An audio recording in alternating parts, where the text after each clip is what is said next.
We're in this series called This Is Us, and I just want to orient everybody to where we are in the series so that we're all on the same page. So we're just going to play catch up for a second. Jesus teaches this one parable that our series is all based around. In Luke 15, he's talking to a group of people.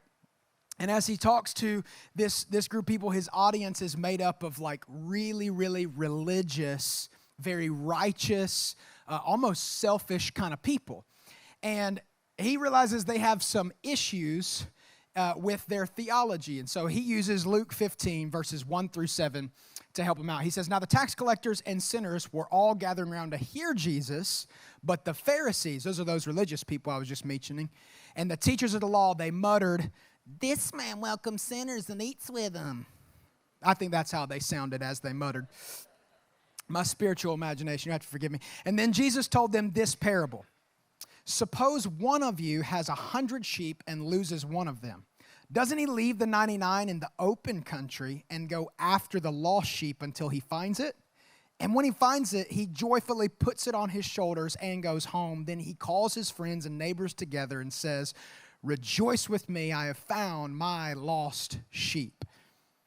So he reveals the analogy and says, "I tell you that in the same way there will be more rejoicing in heaven over one sinner who repents than over 99 righteous persons who do not need to repent."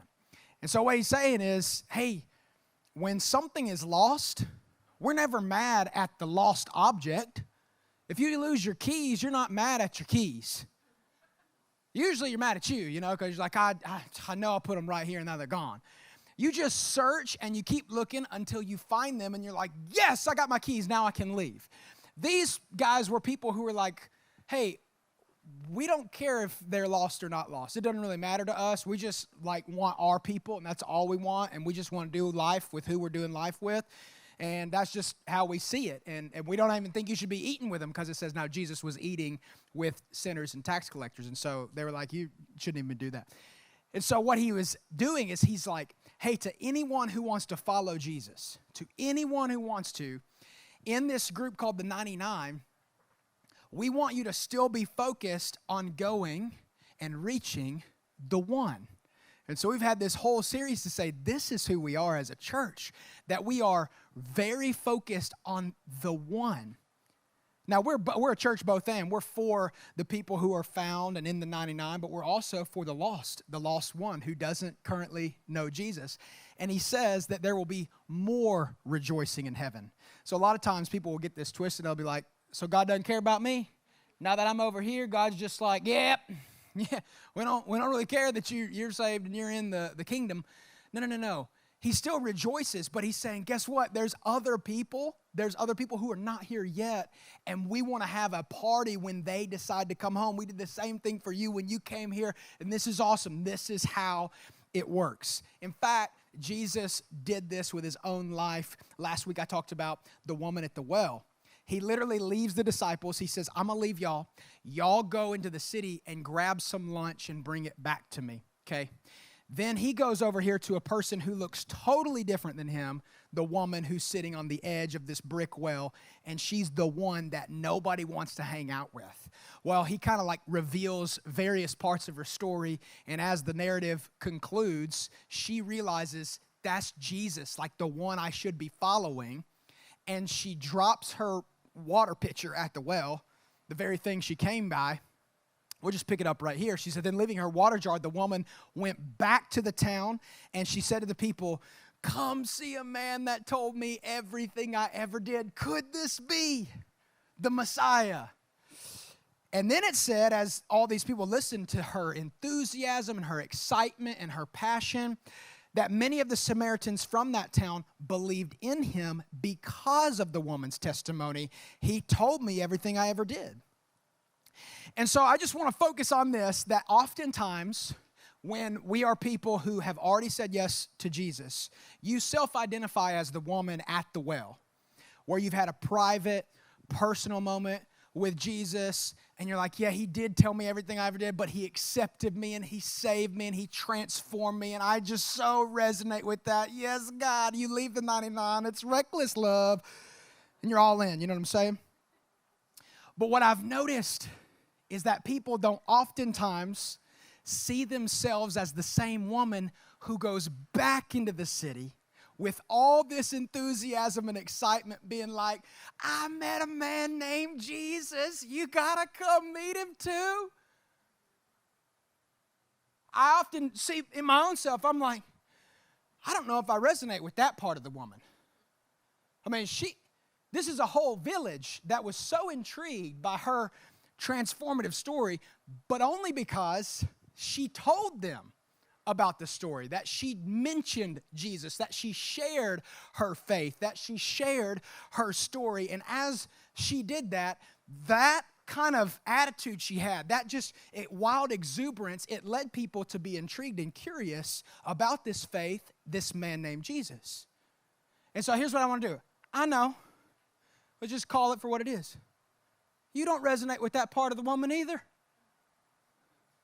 I know. At part 5, in this particular sermon, we got one of 3 problems, okay? One of 3 problems. One of them is simply this. Yeah, Alan, I'm so glad. Like, Jesus met me, and I had that, and I was, resonating with the woman at the well right there. And I know there's a bunch of lost people. The one, we've been all in, and I'm 5 weeks. I'm here, and you know what? I've just got to be honest with you. I don't care. They are lost. They are. Yep. And if you want to tell them about Jesus, I'll come to church and I'll celebrate. Hey, look at him telling them about Jesus. That's awesome.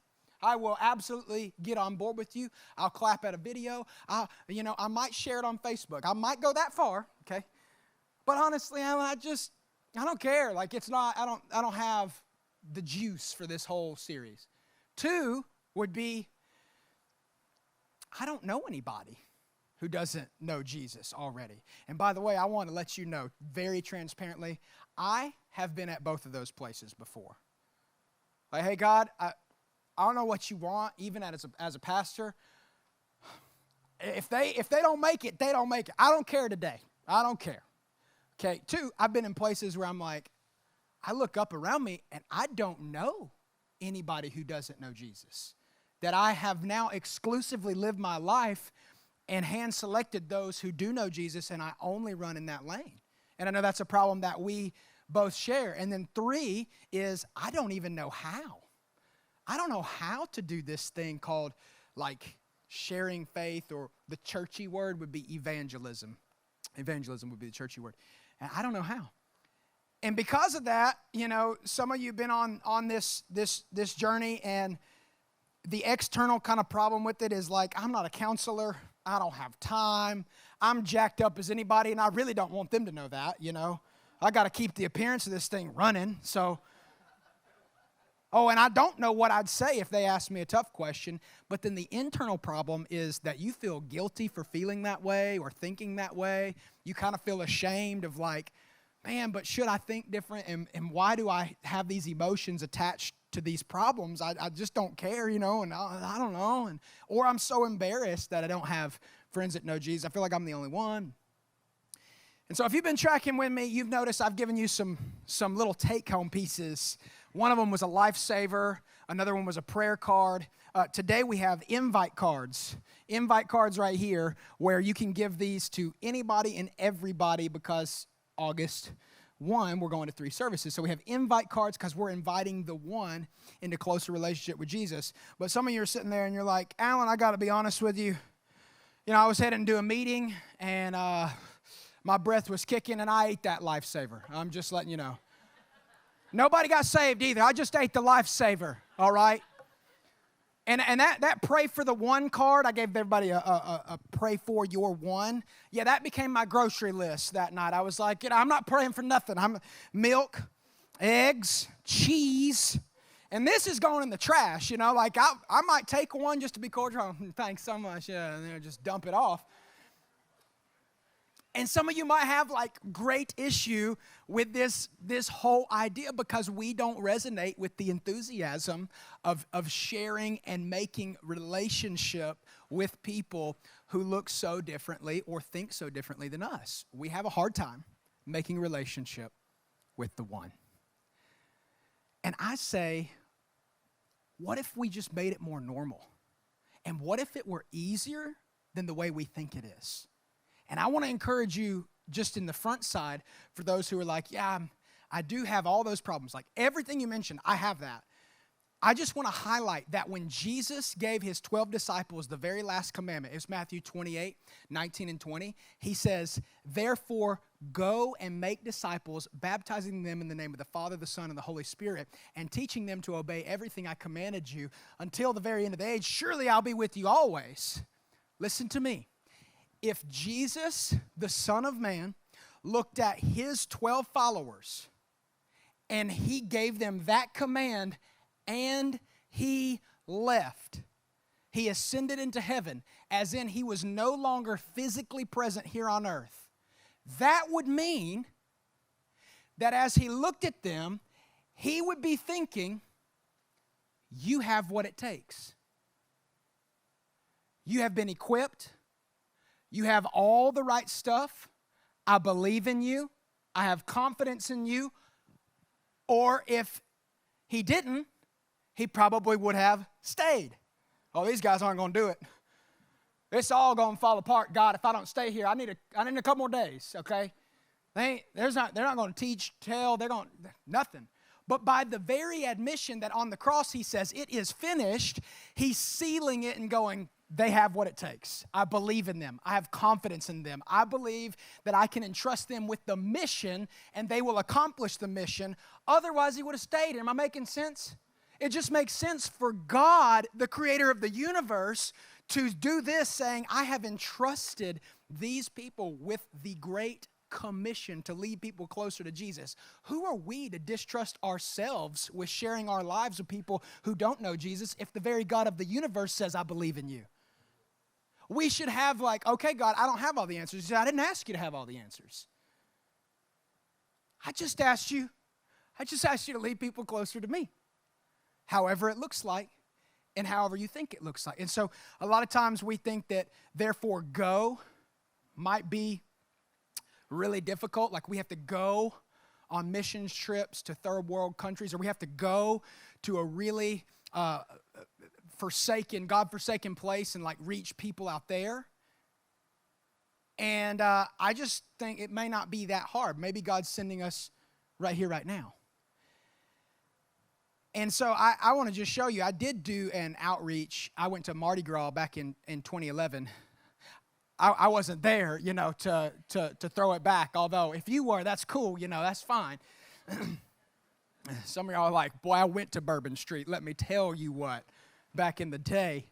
So we did this Mardi Gras outreach and got on a bus and packed a bunch of us up and drove all the way out there. And we were doing what we called street evangelism, And so that's where you have meaningful conversation with people right there on the streets, and you're just trying to create conversation. And so we had this wild idea of how do we like organically create conversation, but kind of make it intentional, because it's not going to be very well if you just walk up to somebody and be like, hey, can I talk to you about God? It's probably not going to work. And so we had this idea to make the world's largest Cupid shuffle of all time. I mean, they're there to party, so let's just join in with them, let's go. And so we did just that, and I brought the video today to show you this moment back in 2011 of like our outreach to Mardi Gras and us doing, this is not from like YouTube, this was our video. I'm in the video, okay? I mean, it was just like a wild party. Now, I want to see if anybody knows which one I am, all right? Okay, here in just a minute, I'm in the lime green shirt. You ready for it? Oh, yeah. Oh, yeah, baby. Oh, look at me working it over. I'll tell you right now, I can still do it. Okay, so we did that. We went to Mardi Gras, and it was wonderful, and we made all this conversation. And some of y'all are nervous. You're like, is he about to announce that we're taking a trip, If you're going to Lexington Ice House Amphitheater and you think I'm going to jump on board, you're thinking, I'm out. No, we're not going to do that. But that's like what most people think of reaching out. And I'm saying I think it's a lot simpler, that go could simply mean start with where you are. start with right here, right now, because, that has its place. It really does. I really believe that God ministered to people on those streets, that people were saved, that people were moved closer to Jesus. I've been to South Africa and on mission trips. They have their place. I'm not saying they don't. Don't get me wrong. However, it's hard to come back home and be really high on all of the spiritual things that we think happened and not have any relational follow-up with the people that we ministered to. And so what I see in Scripture is a more biblically relational approach to do life consistently with people who don't look like us. Because then we actually get to watch their progress over the course of time, and there is follow-up and there is relationship. So if we were going to try to solve all these problems of like, I don't care, I don't know anybody, and, I simply just don't know how to do this, the one thing I would leave you with is this. If we're going to make a t-shirt, this is what we put on it. This is it right here. If you hear nothing else today, I hope you hear this part right here. If Jesus can change my outlook, it could change their outcome. If Jesus can change my outlook about how we make relationship with the one normal, it could change their outcome. Because we're still saying that the outcome matters, that there's only two things that are eternal: God and people, which is why I said love both. That the whole law hangs on the eternal things, that God's forever eternal and that people are too. And we care about where people spend eternity. But in all of our outlooks about how we do this and what it looks like, and I don't want to, and I don't care, and all this, I'm saying if Jesus can change your outlook, it could change their outcome.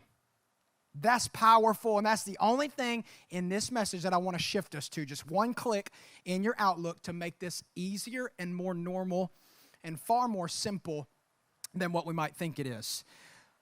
So I want to start with where you are, and I want to ask you this. Raise your hand if you're busy. If you're busy. You self-identify. I got school, I got work, I got people, I got stuff. I'm busy. Wow, you've said I'm busy this last week, okay? Let's reverse that. Raise your hand if you're not busy.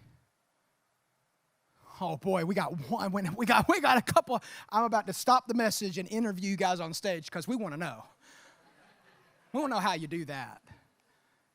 Okay, busyness is a factor. If you just jotted down everything you've got to do in a week's time, you've got all kinds of blocks of times filled. And as we do that, we're thinking about how can I add one more thing to the calendar? I just don't know how to do this. Like if I was going to, Mardi Gras, what are we talking about? How do we go out? I'm busy, And what I would say, as you think about it, we've all done it, me included. We've gone down the interstate and you see somebody broke down on the side of the road changing the tire, and you're like, God, send somebody to help that man.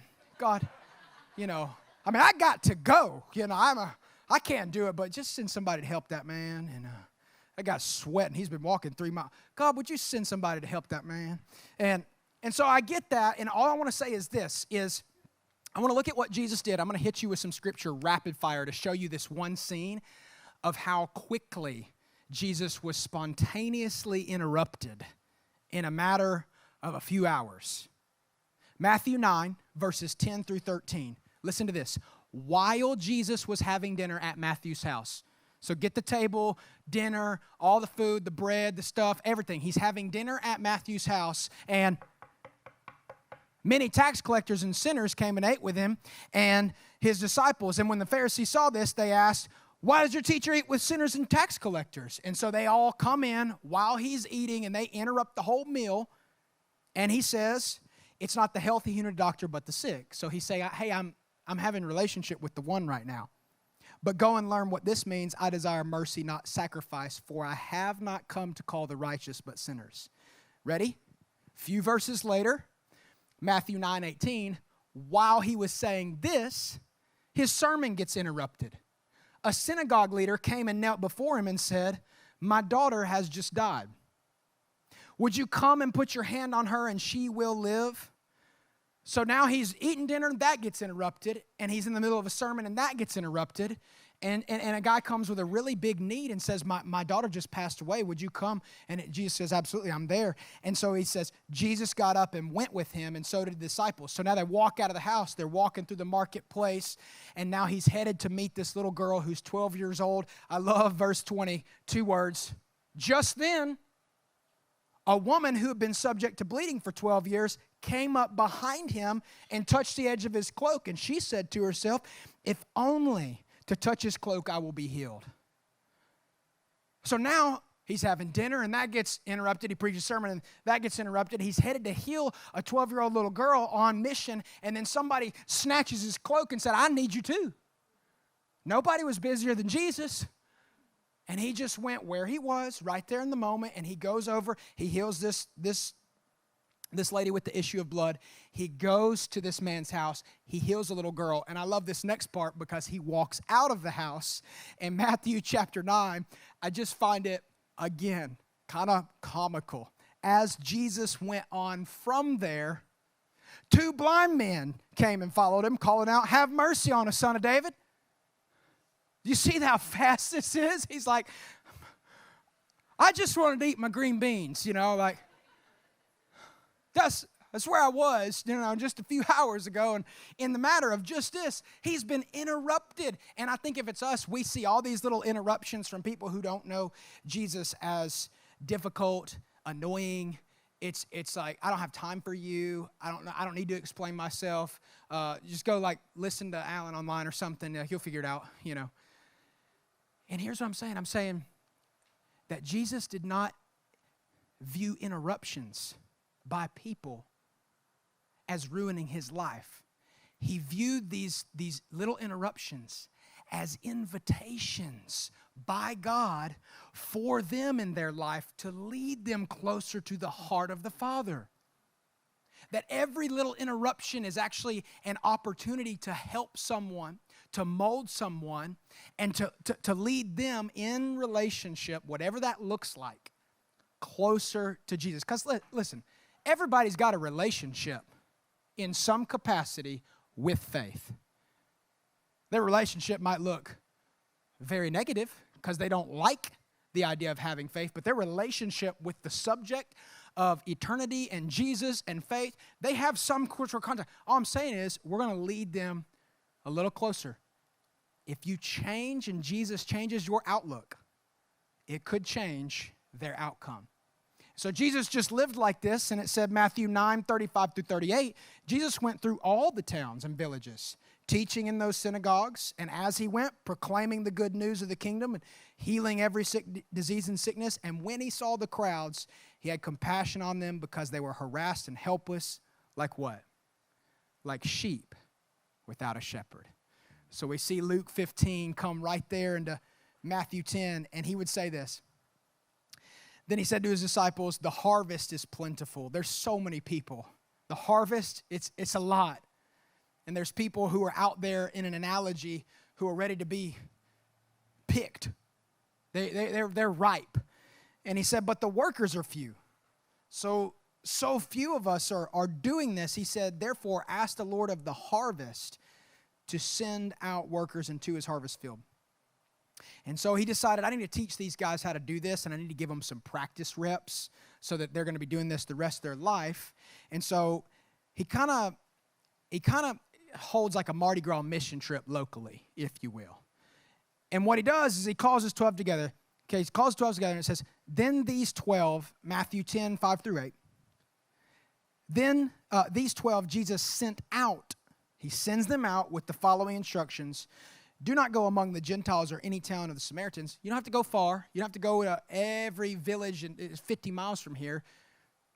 Just go rather to the lost sheep of Israel. Go to that next door neighbor. Go to them just right down the street. I'm sending you out just right down the street. Go where you are, and listen to this. As you go. As you go. What if that's the definition of therefore go and make disciples? Therefore, as you go, you make disciples. Because Jesus is instructing them that as you go to the gym, as you go to the coffee shop, as you go to a friend's house, as you invite people over to yours, as you go to work, as you go to soccer practice, as you go to school, as you go, proclaim the message. Proclaim the message. Just continually have this relationship. The kingdom of heaven has come near, and he says, heal the sick, raise the dead, cleanse those who have leprosy, drive out demons. Freely you have received, so freely give. So he literally gives them like a practice mission while he's still on earth to go, okay, you want to try this? Come and report back to me what happened. Let's just see how you do, okay? And he gives them this whole sermon, and at the end of the sermon, right as he's sending them out, he says, hey, whatever house you end up spending some time at, if they offer you, verse 42, if anyone gives even a cup of cold water to one of these little ones who is my disciple, truly I tell you that person will certainly not lose their reward. So we as a church decided we need some practice reps in the middle of this series to make something super easy, make something very local right here that we can, as we go, have possible meaningful conversation. What does that look like? Well, based off this verse, we're going to give cold bottles of water away to people every day for the next 7 days, and we're all going to wear these t-shirts, and we're going to serve this state, and we're going to serve our city. We actually built the part of the launch team and part of the outreach ministry off what we call water drops. Water drops might sound exactly like the name says. We would take water, and we would go to different places. We'd go to the dam. We'd go to the downtown and go to the farmer's market. And we started sending people everywhere. And we just pass out water. And people would be like, whoa, I can't believe you guys are doing this. What is this? What are you doing? We'd say, hey, we're starting a new church. And we're just here if you need anything. And that became something pretty special. There was a water drop that happened last week. One of our small groups did one of these at the dam. And a guy was driving past the dam, not running, driving past the dam. He pulls over on the side of the road, gets out of his car. He's in slacks, and he's got a button down. He's all tucked in, so we know like he's not running. He actually was a guy who ran for one of the state Congress positions, and he just goes up to the guys at the small group, and he goes, what are you doing? Well, we're just passing out water. We're just, giving water to people. And he goes, y'all are a part of a church? This is the coolest thing in the world. I've never seen a church do this. This is awesome. I just stopped to just say it's cool. And I said, man, that's amazing. That's the way it should be, that people are like, whoa, this makes sense. And so there's moments this week over the next 7 days where you can sign up after the service to just go where we're going. We're just going to meet people right where they are, and we're going to practice right here local in Lexington and just say, hey, we're here. We're here. We're going to give you a cold cup of water. We're going to be here for you. We're going to wear these t-shirts, and you can sign up for that right outside at the welcome tent after this service. Amen? Okay.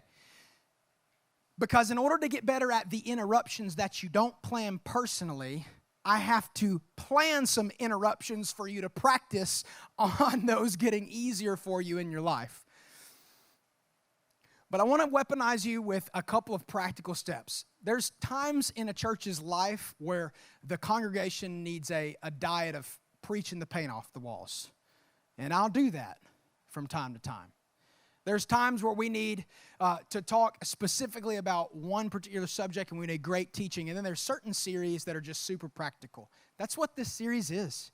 It's just extremely practical, and I'm going to give you some practical steps that are going to help us reach the one. Are you with me? John 13:35 says this. Jesus is looking at his 12 disciples, another key verse of this series, and he says, by this everyone would know that you are my disciples if you love one another. Like I said, love God, love people, and then he says, love one another. And by this, everyone would know that you are my disciples, and they would be like, that is attractive. I want relationships like that and friendships like that. I want in on this. Because of that, I've listed a couple of things for us that is gonna help you as we get better at this, that are practical tools for you to use when you have meaningful conversation.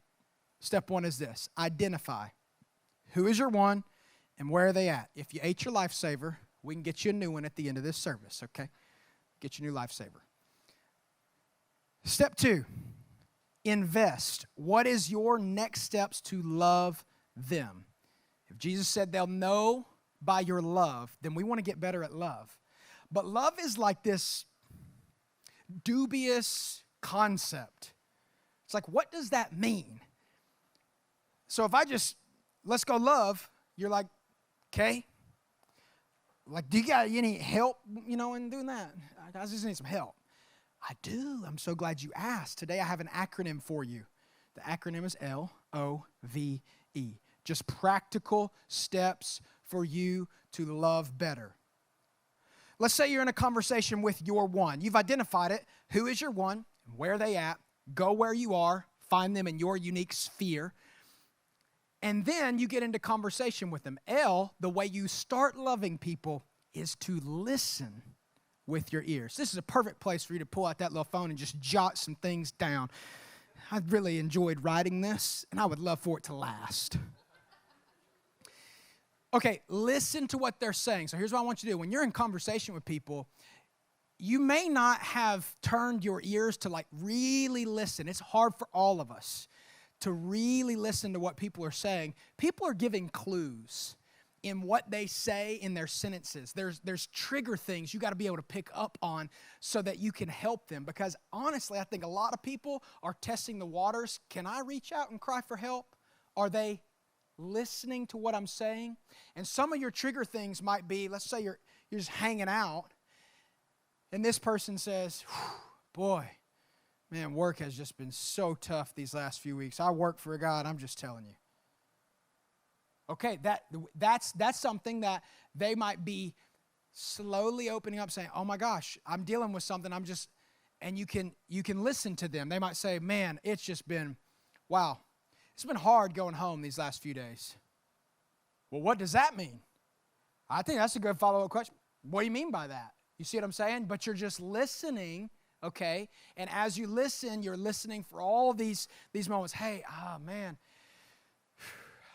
I'm just struggling to figure out how to be a good dad, it's just tough. It's tough. I don't know if I'm winning with my kid or if I'm losing my kid. It's okay, though. Let's just grill the hamburgers. Everybody moves on. They're like, don't actually help me. I just wanted to toss it out there. But help me, really. You know what I'm saying? We all do it too, because vulnerability is tough. And so I want you to just listen to what's being said. 2 is observe with your eyes. Observe with your eyes. Just observe what's happening in their life. Just observe them. And as you're watching and you're being intentional with this, you're kind of looking, okay, Holy Spirit, help me. We don't ever want to neglect prayer and the Holy Spirit in all of this. We're saying, God, we need to know, what to say, when to say it. And we need help. And as I'm making observations, the next piece of the pie that I'm seeing, okay, I'm seeing maybe some things happening here. 3 is validate. Just validate them. Validate them. Man, that is really tough. I think I'd be in the same place you were if I were you. You just validate. That sounds harsh, bro. Boy, what do you want me to do? You want me to come to work with you tomorrow? Let's go. I'm jacked with you. You know the phrase misery loves company? Misery loves company. I've learned this through marriage a lot.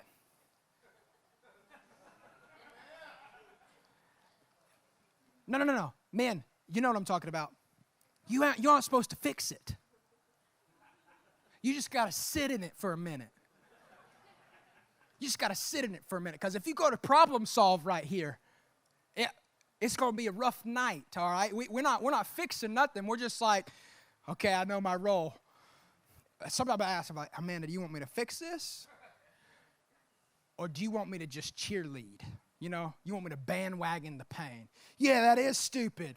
Yeah, throw that shoe again. You want me to throw my shoe? I'll throw my shoe with you.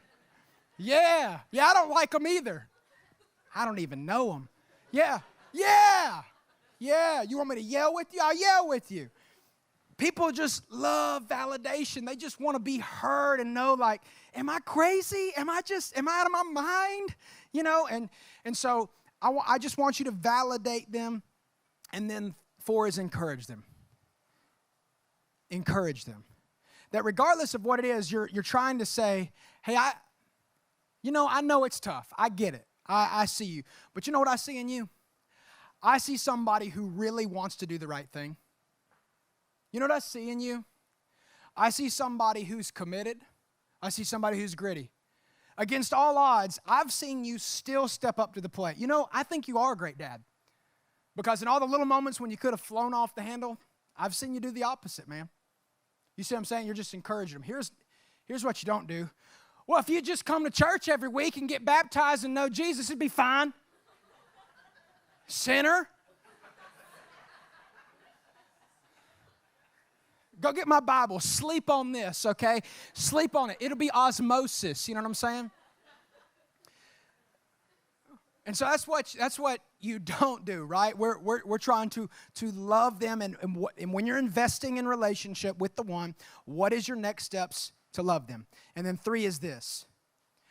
What is their next step that you can help them take? That's the invitation piece.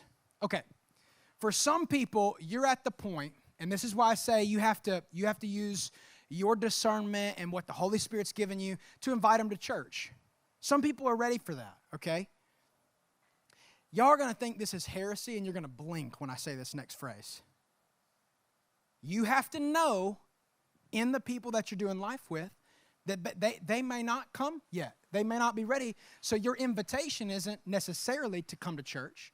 Your invitation, hey, why don't you come over for a backyard barbecue? South Carolina loves pools and barbecues. And maybe that's where you're having this loving conversation where you're listening, you're observing, you're validating, you're encouraging. And as you do that, are we not actually leading them closer to the heart of God? Because the church is not a building. We are the church. And here's what happens. Oftentimes they're like, hey, just come to church with me. And they're like, hey, pastor, do the thing. Sick 'em. Go for it, big boy. And I'm like, I don't know what you want me to do. And what I'm saying is the normalcy of it might be as you're hearing them and you're loving, you're listening, you're observing, you're validating, you're encouraging. Their next step after the barbecue might be, hey, you know what? I'm part of a small group. And we meet every week. And it's just a group of us who get together. I think it'd be a great place for you to connect with some people who really do care about you. And I think if you just take that next step, I'll be there. I'd love for you to come with me. It's a blended family small group, just like yours, whatever it is, right? Hey, it's a singles small group where just us girls, we're going to get together. I think you'd really like it. You have to know what is their next step, the best next step for them. Sometimes it's not even that. It's like, hey, guess what? I'd love for us to just like get together once a week, just you and me. We'll just keep doing this. You know, it seems like this is working well. We're grilling burgers right now. Does this time work for you and your family? What if we did this more often? Am I making sense? Sometimes it is an invite, though, to church. Because you're saying, for those of you who have not been baptized yet and you're followers of Jesus, and you've been following Jesus for 1 year, 3 years, 5, 10 years, and you're like, you know what? I haven't been baptized.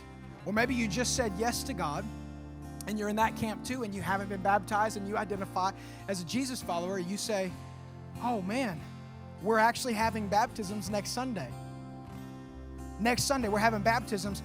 That is the perfect point for you to say, I want to invite you, because I know we're friends, and I'm making a really big decision. I'm getting baptized, and I would just love for you to be there.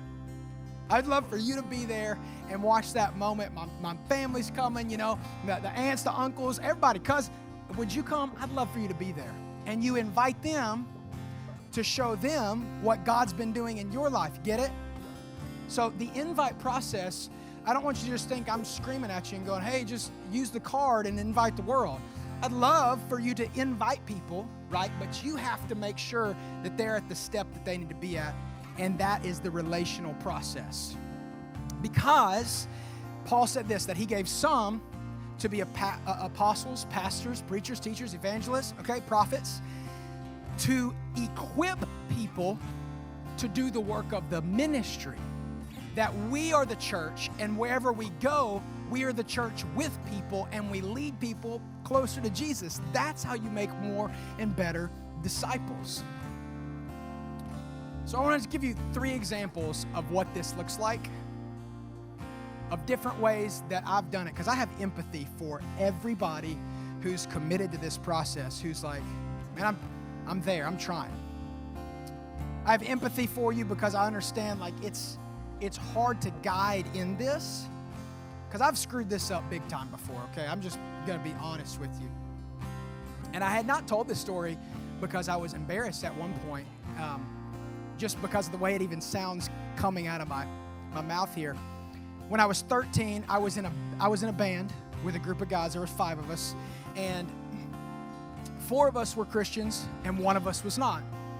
And so the longer we did this, we were kind of getting frustrated, and we were like, why didn't he just come to church with us? And why didn't he say yes to God? And why didn't he follow Jesus and all this? And as we started down this journey, the 4 of us had the bright idea that there was only one solution, that we just needed to kick him out of the band. And we had been friends for like 6-7 years, which is a pretty long time when you're only 13. And I got voted as the person who should go have that conversation with him. And I went and had the conversation with him one day after school, called him next to the locker. I said, hey, man, the band, you're out. And he was like, what? It's so weird, right? We've been friends. We've been at each other's houses for like 6 or 7 years, but I'm just thinking like, oh yeah, God isn't going to bless us if we lead somebody closer to Jesus, And so with the look of terror on his face, he's like, I don't understand. Why? Like, what happened? And I was like, well, you don't come to church with us, and we just talked about it, and we just want to make sure that, it's just those that do, like Christians who are in the band. And so you're out. And that was, as I look back, that's like hard to even vocalize. Like, man. And here's what I'm saying. I believe God's grace is big enough to walk him through that and to continue with him in his journey and all that, because that's God has grace for his children, okay? I don't wear that every day of my life like worrying, but I am saying I've screwed it up too, guys, that I'm not the perfect example of what to do. But as doing that, I realized example number 2, I started to do ministry in California, and we started a young adult ministry. And in that, I was like, okay, there's this really cool dude. I've seen him at the gym. Name's John. At least to you, his name's John. And okay, I'd love for him to be a part, but I just want to build a relationship with the guy. And so we would go to lunch every month. We go to lunch, and I would talk with John, and I would be like, man, John's just awesome. I wish he was in our young adult ministry, because he's just like way out there, and I love John. He's cool, all this. And we started having meetings in our leadership team to say, what events are we going to do? What sermons are we going to do? What ideas do we have? And I would put an extra chair in our circle.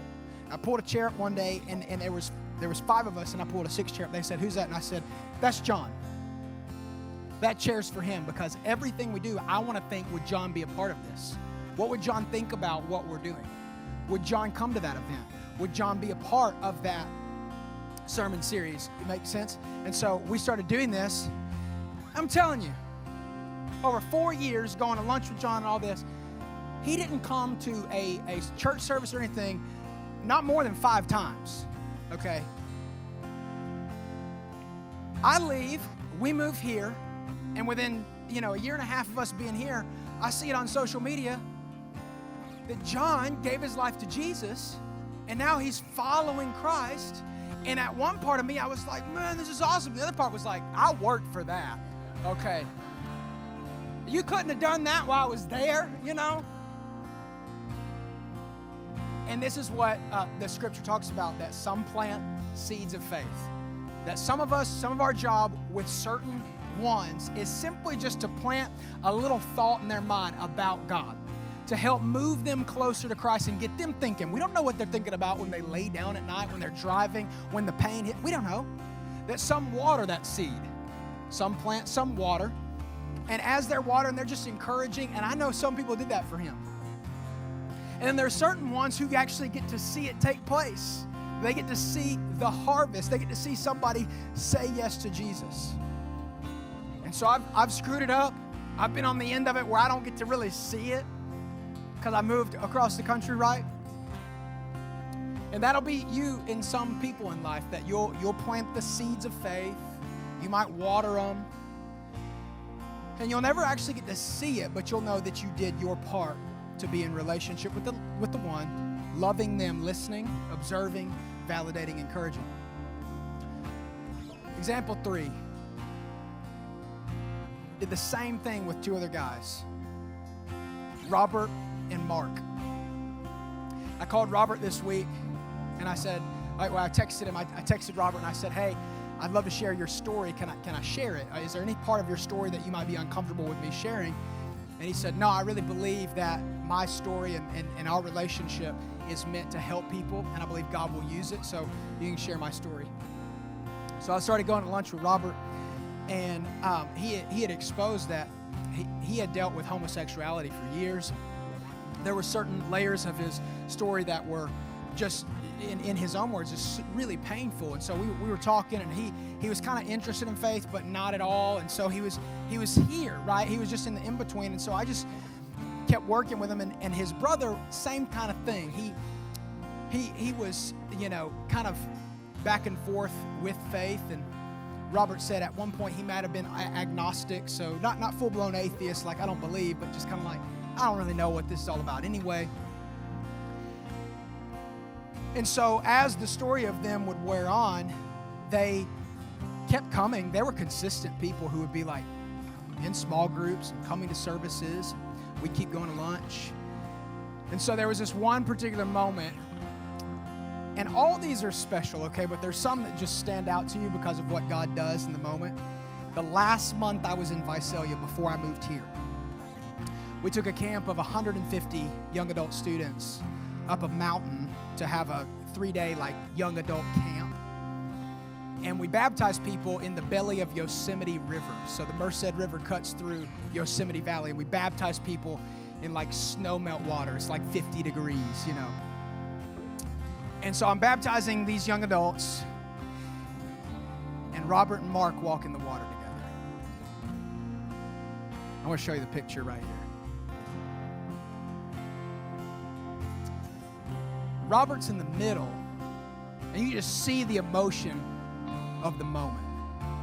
And Mark's standing right there, and just a powerful moment of what God can do in people's lives. So we baptized Robert, and as we baptized Robert, he comes up out of the water, and Mark gets into position. And I said, what's up? And he said, I want to get baptized too.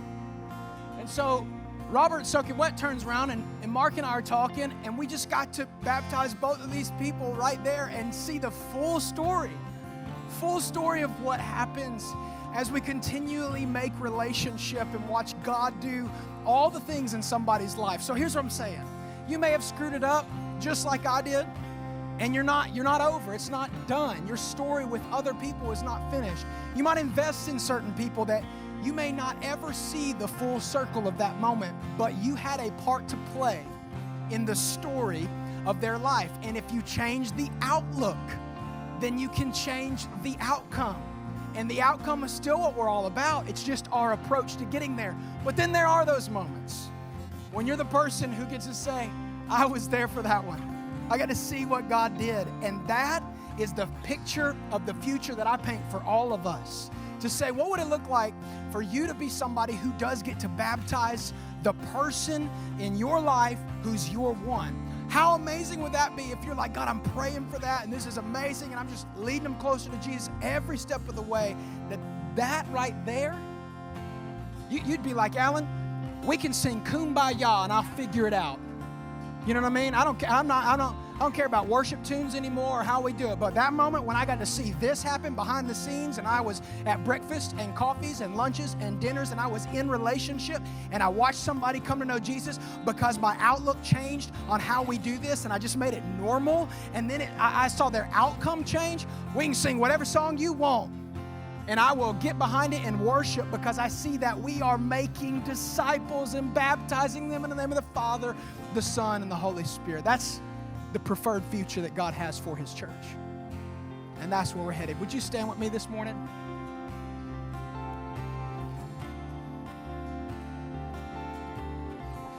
Let me pray for you right where you are today. God, I thank you for your Spirit. I thank you for your presence. And I ask that you would help us in this process. Help us to lead people. Lord, to be just relational with people, to help make this normal, God, that you're sending us out right here, right now. God, I pray for this week, Lord, as we practice and we go, hey, we're just creating awareness about Jesus. We're creating awareness through water drops, and we're going to have water drops on the dam and in parks and at the farmer's market. God, I pray for divine conversations, that you would actually help these, your people, to see that it's easier than they might think it is. God, that you would give them rewards for that. God, I pray that we would have a courageous church, a brave, bold, faith-filled church that understands that we are on mission because you believe in us, because you left it to us and said, I believe that you have what it takes. I pray that every person leave today encouraged, knowing that they can make a difference with their life. And I pray that through all this, God, as we worship you today, Lord, that we would center our hearts on that love that you have for us.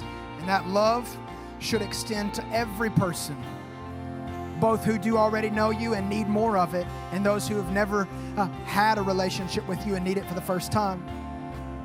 So God, I pray that you would do something right here, right now, as we worship you. The prayer team is in the back if you need prayer for any issue, any circumstance, or any situation at all. We're going to pray right now and worship right now as we sing Amazing Grace and as we come together as a church. Let's worship.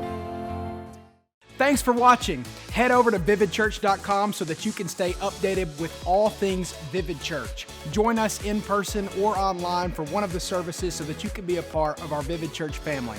But don't stop there. Please share this video so that we can help other people live the vivid story that God has for them. Thank you.